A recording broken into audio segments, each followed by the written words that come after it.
lot of our parents and older siblings, my parents, I don't know what was before the me generation. I guess they were the baby boomers. Yeah, so my parents were from the baby boomer generation, and now I'm starting to understand Generation X, because everywhere I look around, I don't see my generation. So I don't know if I envy them. I thank Allah, and I feel blessed to be a survivor, because they intended to wipe us out. Ain't none of us supposed to be here. We supposed to be all dead, disappointed, because the great stride that we made, that it appears, that's why you always have to be suspicious of a person being taken from the down low and risen all the way up to the top. All of a sudden you got a poor black Negro from the poorest part of the poorest black people in the South somewhere. All of a sudden he a billionaire because he picked up a basketball or a microphone, or because he opened a entertainment or some type of theater or something. And now she the wealthiest person, look like the worstest person walking the face of the earth. Everywhere they look, you see her or his face. We should be suspicious of that, because whenever that happens, that's also a great opportunity for the shaitan to disappoint all of our young people. Because our young people don't see the history. They just see the achievements of one and the failure of the many. And sometimes when I look around, I praise us, and I'm always grateful to Allah, the Most High, Allah, for blessing us and saving us from the plight of the common African American person. But we're just one small moment, a short moment in history of a great success during the life of Honorable Elijah Muhammad, Malcolm X. And but what spawned out of that, that's what's most important. Not those leaders and those examples that we have of greatness in our communities. They're just a sign pointing to the potential that we have in ourselves. But we should never be disappointed at the loss, because I have a hard time not being disappointed when I look around and I don't see the hundreds of young people when Imam Mohammed walked into office and refused to sit on the throne and wear the crown that his father wore, but he took pride in walking side by side with the multitudes of the believers and the followers of the Nation of Islam, and those that came in through the major transition and that loved him just as they loved his father, like a father, but viewed him more as a brother. That was his goal. And it took him almost 10 years to get the community to see him as their brother. They couldn't get that image of that crown and that king, Elijah Muhammad, and that powerful hand that he had that guided, and it was a hand like a hand of a mother. You know, it was a gentle, wise, loving hand that the Honorable Elijah Muhammad had. A lot of people the public saw the tough side of him, but the true side of him was that of a loving parent or grandparent or a father or a husband. And I know it because I witnessed it. I listened to his voice, and I listened to the way he spoke, and I observed the discipline. It was more his discipline, the discipline of his followers were more like the discipline that the children have under the guidance of a strong mother and father and a family. It wasn't until the later years when he was up in age, and I guess maybe they thought he wasn't strong enough physically to chastise anybody the way he used to. You know, that's when they got rowdy after Malcolm, when the young group came in and they got a little rowdy, and African Americans haven't stopped. They lost the focus, and they focus more on the image and the superficial stuff. We do that. We focus more on superficial stuff than we do on what the movement is all about. And the movement is all about what Imam Alfred was talking about. What we're doing is trying to get back what was taken from us as a people. First, you have to understand what was taken from us, and believe that it's true. That what happened to us, we don't know of it ever happening in the history of the people on the planet Earth. We can't find it in Pharaoh's people, before Pharaoh. We don't hear no stories passed down over the generation, and you know it ain't in the books. If it was in the Bible, it would have to be a whole new book, a whole new chapter. That no people have been brought down and completely destroyed. That this Imam Mohammed said that it's tantamount to what the Bible hints to, robbing. Jesus saying that, would you rob me of a whole would you rob of someone? I can't think of the exact quote, but you would rob me of a whole people. That's what happened to us. That the human soul does not belong to another human being. Human souls are not like animals and like birds and sheep and flock, things that you can hoard and raise and harvest for profit. But that is what was done to us. It was attempted to harvest the soul of the human being and to take from the family of man and create a pure slave. To take the human being out of us, denied basic human rights and human needs. The first right of a human being is the right to education. When a baby first comes out, he hears mother's voice clear with his eyes, ears. He can smell, see, hear, taste. We were denied that. We were denied basic human life.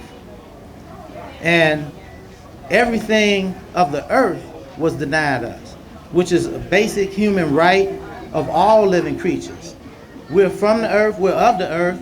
The earth was created for us and for us to benefit from, for us to be nurtured by and to grow through. But us being that sacred property of God, Almighty God, the Lord creator, the cherisher of the heavens and the earth, everything in between, the universe, the creator, Allah, who has no beginning and no end. We're his sacred property. So that event was an extreme violation of God's sacred property. It was an attempt to destroy God's sacred property, to steal and rob God. Yeah, would you rob God? You've robbed me of a whole people. So, and being that said, we're not African. There was successful, all you have to do is to take a child out of an environment. A human being is a creature of his environment, a creature of influence, a social creature first more than he's an individual. You cannot take a human being and allow him, no matter how much you provide him with earth, wind, fire, water, air, whatever he needs to survive. You can give him shelter, food, but you put him by himself, he will not survive. He would not survive. You take the creation out of his controls or his hand, the creation that Allah created for us to yield and to help us benefit and grow by, he would not discover Allah. He would not find God. He would not be guided. If a human being, even in this modern time and society and with the populace and the help of all humanity, if he does not acknowledge God as an authority, he will not be successful. He will fail at everything he does. So what was done to us was something that has never been done to a people before. And if we don't know that, we'll never be able to overcome it. And all we need to overcome it is to get to where all other people are. Look and see where we are. And look and see what we missed. And what did we miss? Okay, I was an orphan. I didn't have a mother and a father. So it's not easy. I have to learn to love. I have to learn to nurture. I have to learn to accept love. I have to learn to trust. I have to learn to do for self. I have to learn to be motivated. I have to think to do things that other people have a natural reflex to do. So how do I change this system, this circumstance? You don't allow the younger people under you to grow up not knowing the value of those things that you missed. So we have to teach our younger people that first and foremost, most of us heard our mother say, all you got is family, right? So we got to teach not just your children that, we got to teach all black people that we are each other. We not Africa, we not the Kente Kente cloth, we not the mishwak, the sandals, we not Arabs. And we ain't white folks. We are new people. We are Muslims in America. We the new African American of African descent. Yeah, we black, but we're a special people. We're a people, we're Adam. If people ask who we are, we should tell them we Adam. Isn't that what Elijah Muhammad told us to say? He said, you're the original man. Who was Adam? Adam is the first man. Did Allah create another man after Adam?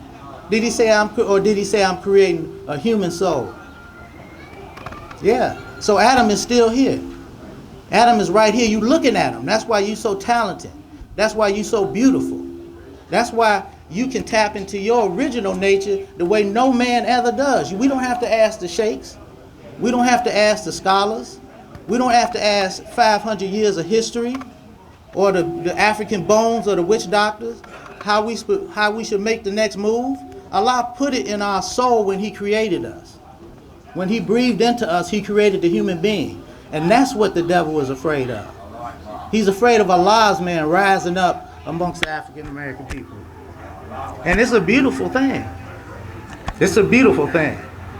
And if you don't love yourself, you need to ask yourself, why don't you love yourself? It's because you don't know who you are. It's a doggone shame. And because if you knew yourself, you know that this life is temporary.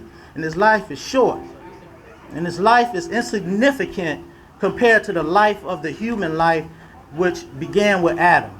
We got to see Allah's promise for humanity fulfilled. That we will evolve to be the man and the woman that Allah intended us to be, the enlightened man, the educated man, the man of creation, the man of humanity, the universal man like Prophet Muhammad was, the man of the universe. This whole creation and everything in it was created for our benefit. Yeah, and we have to accept that. So our future and our need, I was telling my son this the other day, I can't remember, what was that word I was trying to get you to understand? Well, I skip straight to the point. To be successful. What was I asking you yesterday? What's the word? Remind me. You were talking about responsibility. Yeah, responsibility. Yeah. Whatever it was, it led to responsibility. Oh, maturity, adult. Oh, independence. Yeah, thank you. Independence is what we celebrating. It's the independence. I said America was established on independence. And what made America independent, and the reason why, I said, you're an adult. I said, what makes you independent? Alhamdulillah, Allah's mercy. Everybody that want to come in under this tent, you can come in. Allah is cooling this earth for us. I can help gather my thoughts. Independence. The way to be independent and the way you get your independence is not going off as an individual, but the way you get your independence is according to the amount of responsibility that you accept. America wanted to take responsibility for itself, didn't want to be told what to do by England. So America became independent, and America accepted responsibility for not just its livelihood, but for its whole life, its entire government, accepted the responsibility to govern over itself. And as of individuals, we have to do that. In order to reach the destiny that Allah wants for us, we have to accept more and more responsibility for ourselves as an individual, then ourselves as a husband or wife, then ourselves as a member of our Muslim community, our neighborhood, and the country we live in, and the world at large, and even the universe. But don't go straight from the individual to the universe. A lot of us like to do that. And we walk around like we spinning around in outer space somewhere, you know. But you got to start with self and accept responsibility full-hearted. And it's not what you do for yourself, it's what you do for others. That's what makes a family. A family man will work himself to death till he die and go in the grave with a heart attack. And they say, well, what did he achieve? What did he do for himself? You know, he was wearing some tattered pants, a raggedy shirt, some dirty old worn out shoes, barely had a car, didn't drive nothing, but all he did was work every day, all his life. But when he died, I heard he had a big old smile on the first he was happy, because he died with a clear conscience knowing that he served Allah. And how you serve Allah? Allah talking to you? No, Allah ain't saying nothing to you. You serve Allah by serving humanity. And the evidence is that Allah said the best of you is the one who is best in service to all people. So if you ain't doing no good for nobody, you're not doing no good for yourself. So first thing we have to do is learn to sacrifice and do for each other, to give in charity. Muhammad sallallahu alaihi wasallam, he said that the neighbor,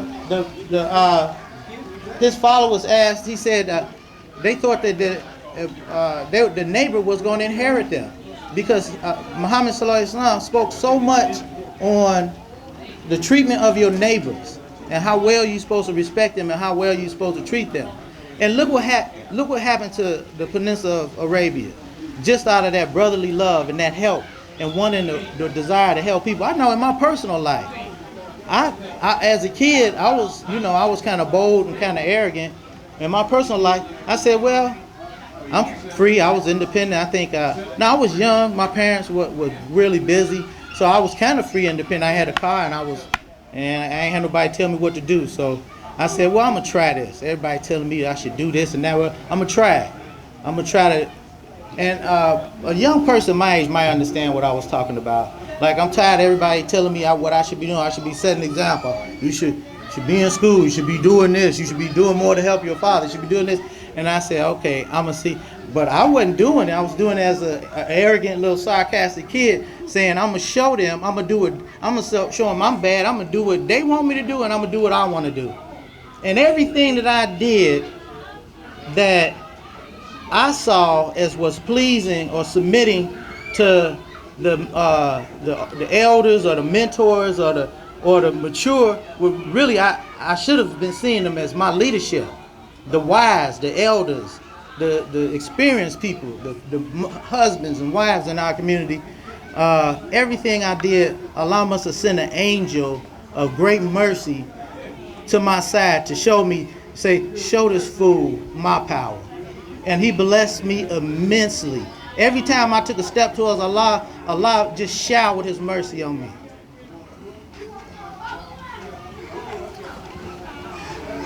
I don't even like to talk like this and think like this, because it's a lot true. I never dreamed. You think I envy Elijah Muhammad, Malcolm X, Farrakhan, Martin Luther King? None of them. I don't ever desire opposed to be. Allah has given me 100 times over anything that Lil Wallace and his soul ever desired. Anything I ever wanted, I got it 10 times over. And what you don't understand is the things that you want in your soul are the things that you need. Not wealth, not power, not money, not a beautiful wife, not a beautiful home, not respect or anything. Because most people I don't see give me the respect that I give them. So it ain't respect. I ain't got no power, and I sure don't have no money. Because I know what money is. I've seen money. It ain't none of it mine. So I ain't got no money, no wealth, no power. But Allah blessed me with peace and happiness and independence. And by my opinion, maybe not by your opinion, but power and self-mastery, self-government. I'm in control of this vessel right here. And Allah has blessed me for that, for taking responsibility. And we could all have that as a family, as a people. But the enemy, Shaitan, he busy. He working hard. And he whispers, you got to be ready to lay your life down in a minute before you listen to Satan's call. And most of us listen to him more than we listen to Allah. Most of us listen to him, that's all we listen to. Is that fool in your head that's always putting doubt and ignorance and telling you you can't do what you can't do. You can do whatever you want to do so long as it's pleasing to Allah. You can do whatever your heart desires, and Allah will help you achieve whatever you want to do. I bear witness to it. And you'll be respected. And even the liars and the hypocrites, they can't lie to you no more. Once you become a sincere believer in Allah and His Word, and you put all your trust in Him, even the biggest liars can't look you in the eye. You can see it look like, I told my wife, I joke with her, like in them kung fu movies when the guy get hit or stabbed, he try to act like it didn't hurt him.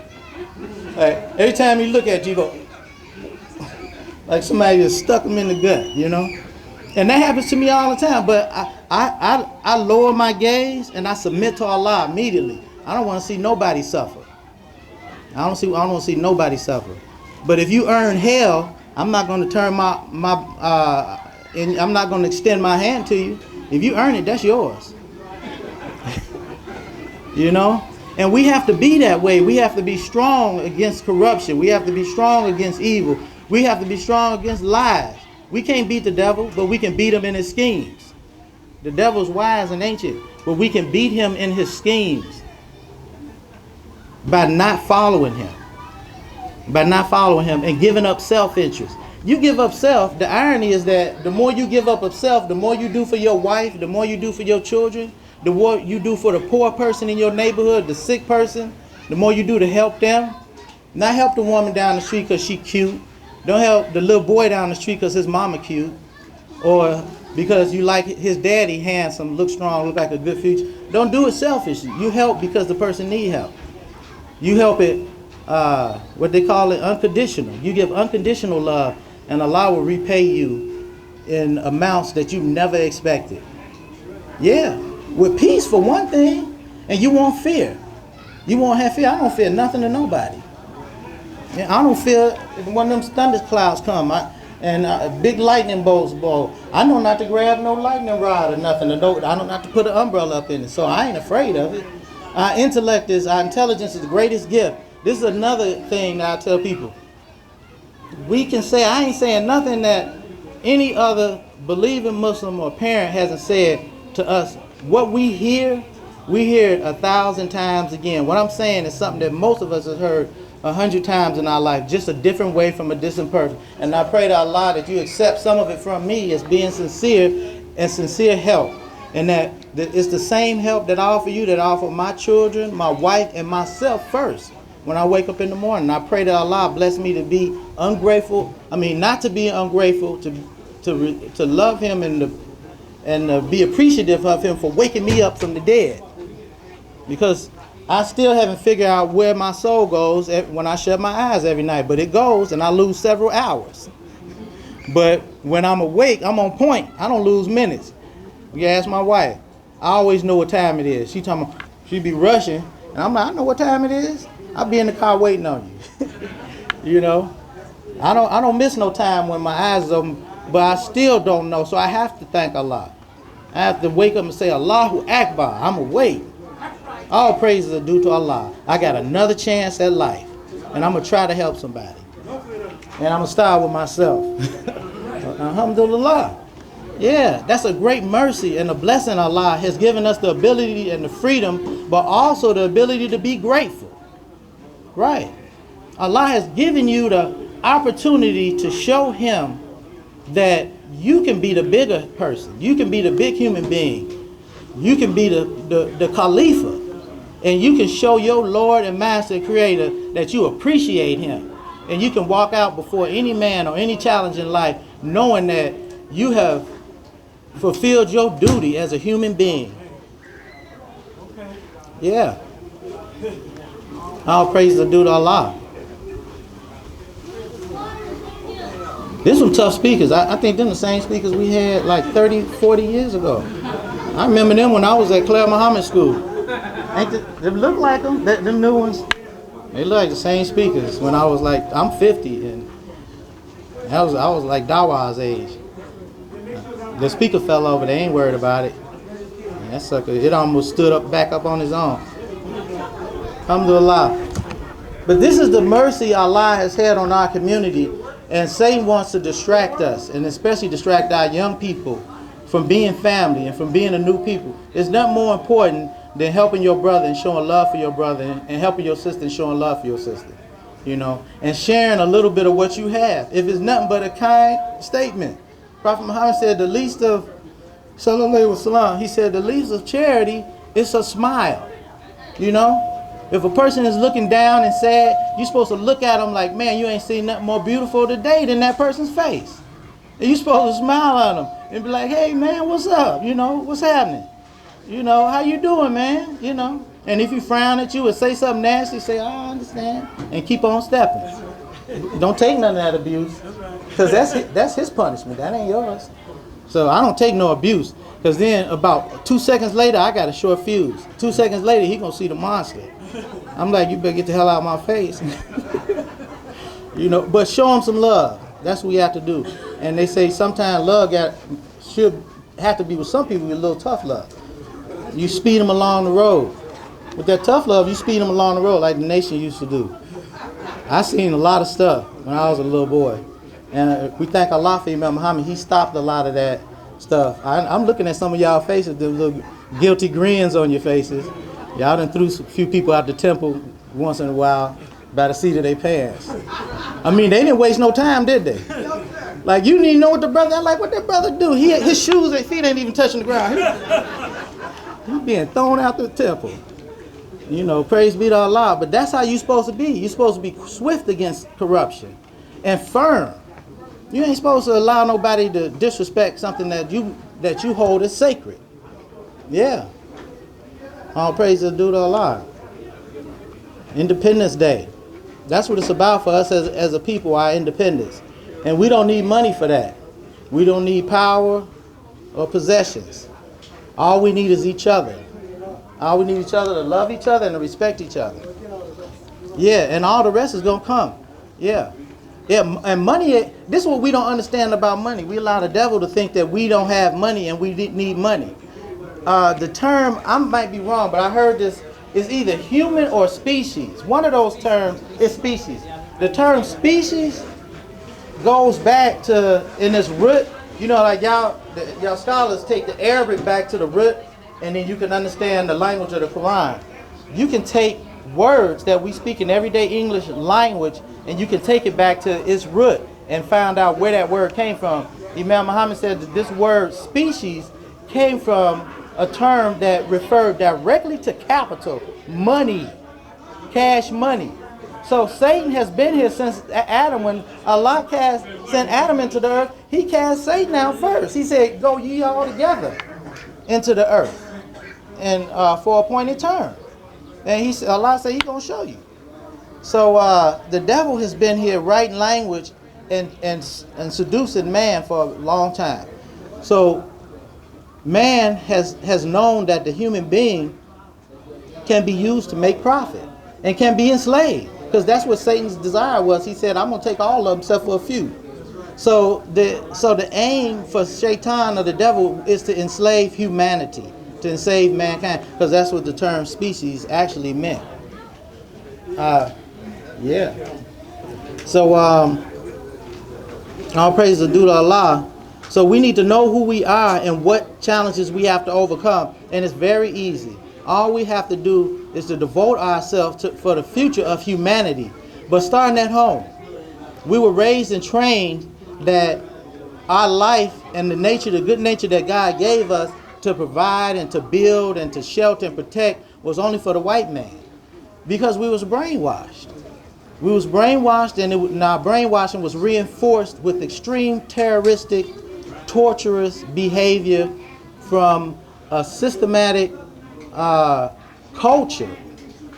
It was a culture amongst the people whom had extensive knowledge of human life and culture and society, well educated, highly educated. These weren't no barbarians that enslaved us. You know, this was an educated man that enslaved us, a diabolical man that enslaved us. And yeah, he was diabolical and still is. He's still making excuses for the oppression of the African American man. Still making excuses, but the only difference is now he know his time is limited. You don't want to mess with that one. That's a yeah, let him go. He won't meat. He looking for that food. Yeah. Yeah, he knows his time is up. Shaitan knows his time is limited, his time is up. So he working overtime in creating distractions and corruptions and trying to slow us down and eliminate us. And if he can't trick us or brainwash us like he used to, he'll kill us in droves. Every baby we produce, he'll kill 2, 3, 4, 5. And that's what's happening. They trying to eliminate us, but you can't eliminate. What was it? Farrakhan said, baby's kids don't die. I like that. I think Minister Farrakhan said that. I said there's a powerful message in that.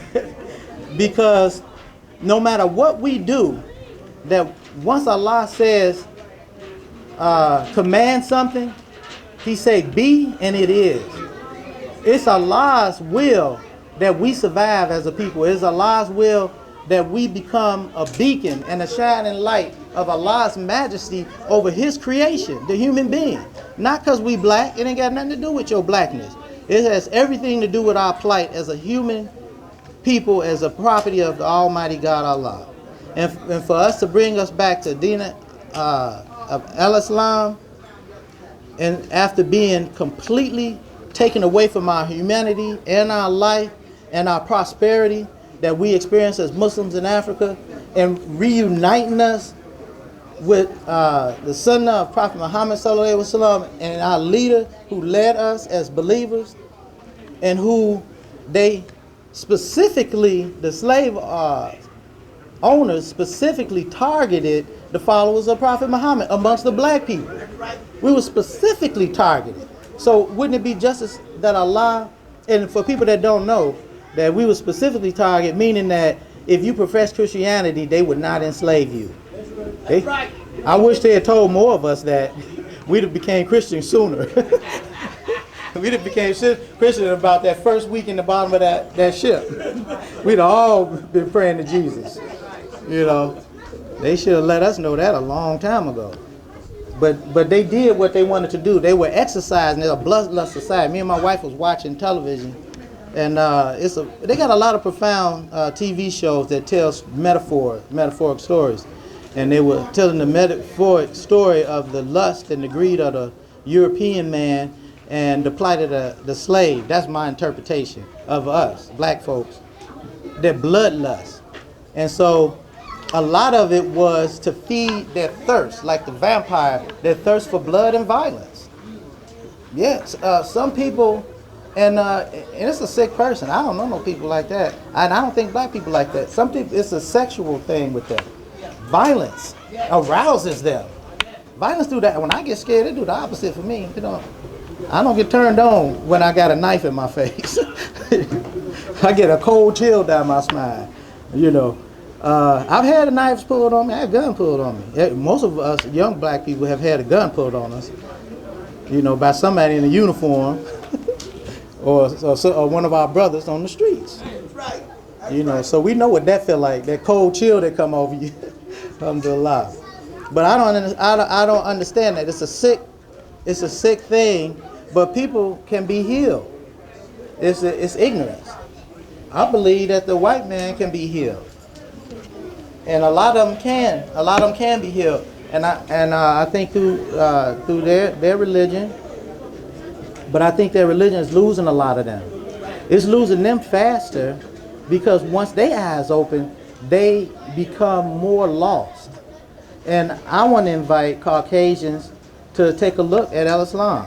The European, the Western American. Al-Islam don't tell you can't have money and power. It just tell you, you don't have to, that you can't take advantage of the weak and the poor, that you should use your power to help the poor. But you can get rich as you want to do, as long as you pay your zakat and help the poor, you know, and help the weak, the elderly, and the orphans. You know, if you help the weak, Allah don't mind you having money. Allah wants you to have money. He wants you to be wealthy. He wants you to have power. And a lot of religions don't teach that. Allah said that He wants you, that you have power. And power to create even. He is the creator, but you also are a creator. And you have this freedom. Yeah. Because whatever you do for the sake of Allah, all of it is halal. If you do it for Allah's sake, and it's a good thing, it's a good act, it's halal. Even though it may be wealth or power, something that may put you in a high state of power, but he says, even the wealthy man has an exemption. He can feed the poor, but he said it's best to fast. So Allah is merciful. That's why we refer to Allah most often as being the merciful God, because Allah knows our shortcomings, and He still gives us a great mercy and a great blessing and great gifts that we could never reach or obtain on our own.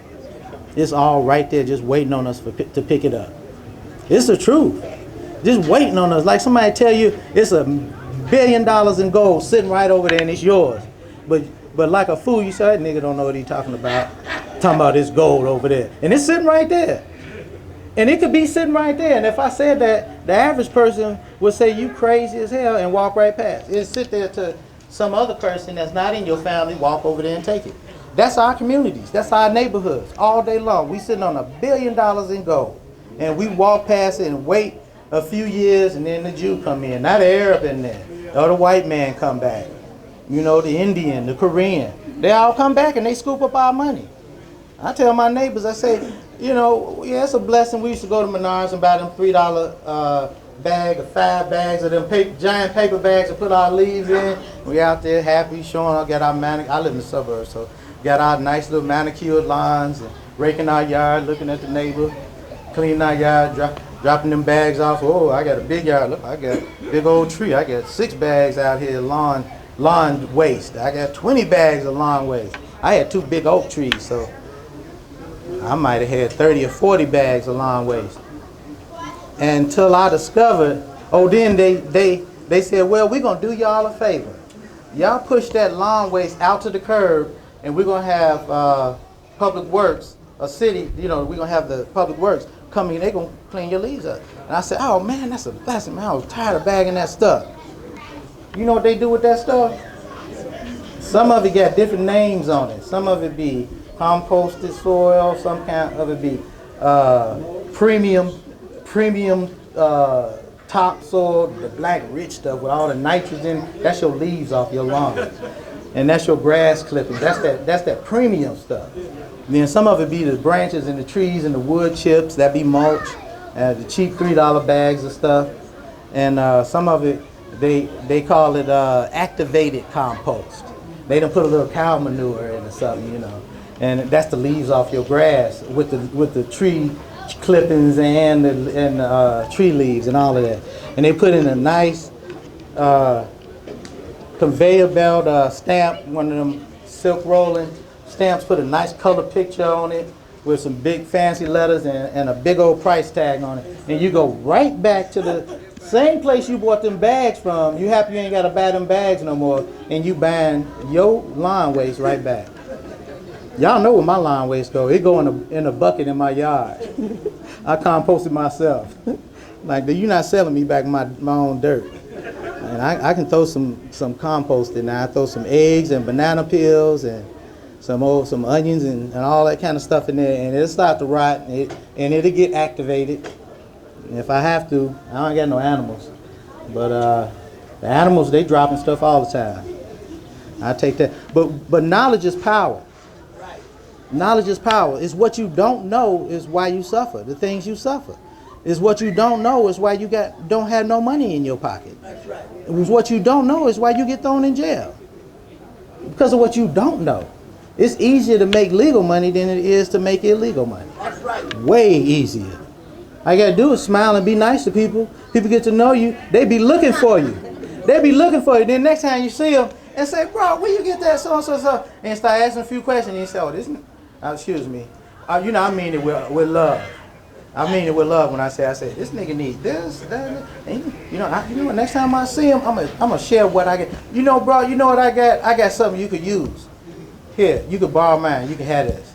Or you take this. Next time you see them, offer them something else. You know, I'm a good cook. You like this? I'll do this. I got a beehive. I done gave everybody in my neighborhood a jar of honey. They don't know the next time it's going to be for sale. Hey, what I'm supposed to do? What I'm supposed to do? Especially if they like it. If they like it, then I know how much to charge. But if they ain't, you know, if they only eat honey once in a while, then I might put an average price on it. But then I have to step my game up, and then I have to read up on the benefits of honey. And I did that. Local honey is better for you than store-bought honey. Store-bought honey, most of the time they pasteurize it and they eliminate all of the beneficial bacteria or health benefits and the nutrients, that's natural nutrients that can be, you know, bacteria. Human beings are millions and millions of bacteria. So when you say bacteria, it's not bad stuff. So knowledge is power. What we don't know can hurt us.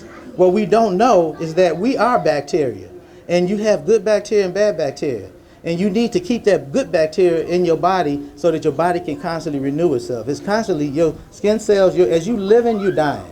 Your skin cells, your bones, everything, you're being replaced constantly.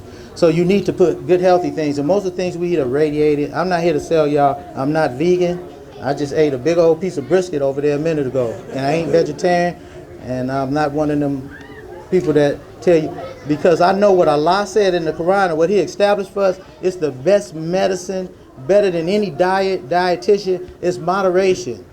When you feel, you don't wait till your body is crying mercy to stop eating. You wait till your body feel full. It don't have to hurt. You just be satisfied. Stop eating. You're going to lose some weight. Guess what? You say, well, I stopped eating. I was hungry 10 minutes later. Eat something. Well, I stopped eating and I was hungry 10 minutes later and I ate something and I hurt myself. Don't do that. Eat something till the hunger leaves.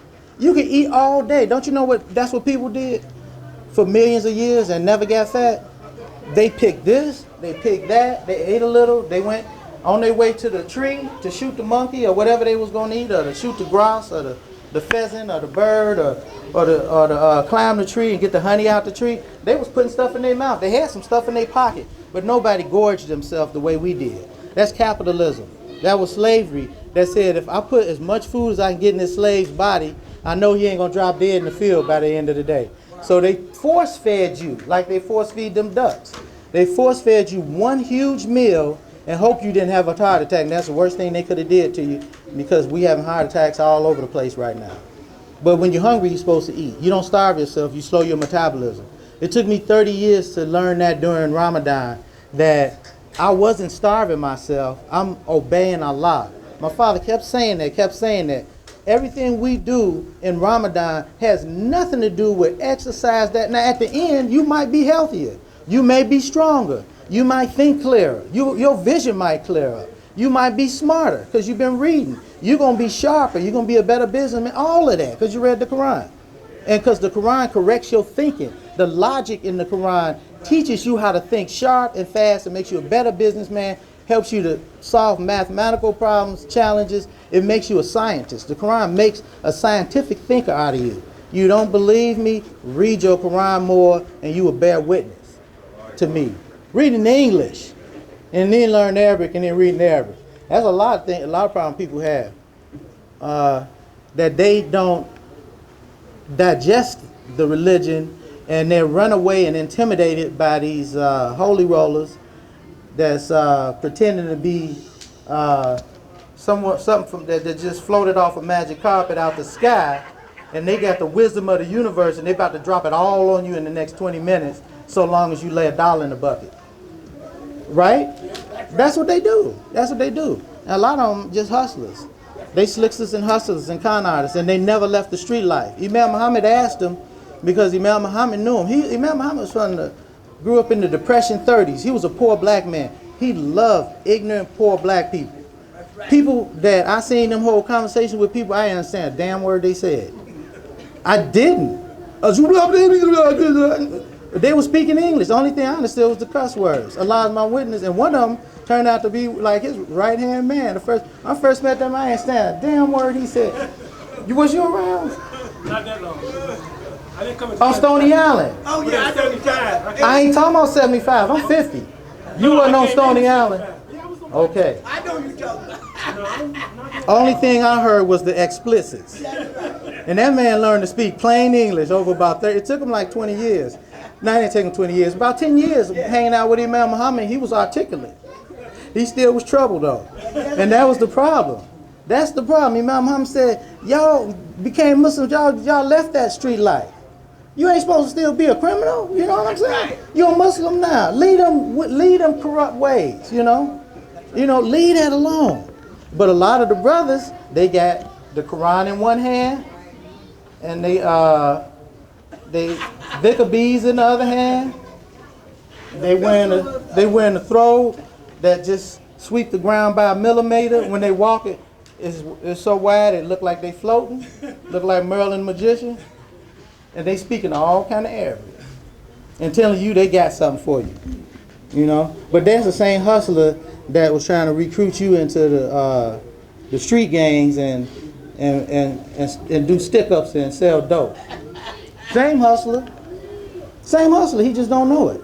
And we ask him to stop doing that. Because I tell him, I say, I ain't never been to the penitentiary, so I don't know what the crime is. My father was in prison on selective things, so I don't have none of the prison in me. But I've seen a lot of the prison in my community, Right. and I've seen a lot of it, so I know what it's like, and I don't want to go there. All right, so I ain't no criminal. I ain't gonna commit no crime. I don't want to go to the penitentiary. I want my freedom. Islam was meant for the free.